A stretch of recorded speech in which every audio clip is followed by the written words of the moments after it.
నల్ల చెందువ మనందరికీ పరిచయం అవసరం లేని చేప. దీనినే సాధారణంగా చెందువ, పాంఫ్లెట్ లేదా రూప్ చెంద్ అని కూడా అంటారు. చందువని ఇంగ్లీష్ లో బ్లాక్ పాంఫ్రెట్ అంటారు. చందువ చేపలో మంచినీరు మరియు ఉప్పునీటి జాతులు కూడా ఉన్నాయి. ఈ చేప తినడం వలన మన ఆరోగ్యానికి ఎంతో మేలు కలుగుతుంది. నల్ల చెందువలో ఉన్న అధిక ఒమేగా 3 ఫ్యాటీ యాసిడ్స్ కొలెస్ట్రాల్ ను తగ్గించడంలో మరియు గుండె జబ్బుల ప్రమాదం నుండి కాపాడడంలో, అలాగే మెదడు పనితీరును మెరుగుపరచడంలో సహాయపడతాయి. ఈ చేపలో ఉండే వైటమిన్స్ మరియు యాంటీ ఆక్సిడెంట్స్ చర్మం, కంటి చూపు ఇంకా ఎముకల ఆరోగ్యాన్ని కాపాడుతాయి. నల్ల చెందువలో ఉండే ప్రోటీన్స్ రోగనిరోధక శక్తిని పెంచుతాయి.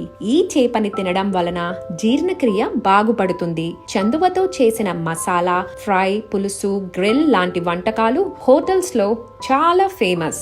ఈ చేపకి మార్కెట్ లో కూడా డిమాండ్ ఎక్కువే. ఈ చేపని మీరు తిని ఉంటే ఎలా ఉందో కామెంట్ల రూపంలో మాకు తెలియజేయండి. మరిన్ని ఇంట్రెస్టింగ్ అప్డేట్స్ కోసం fishery.news ఫాలో అవ్వండి.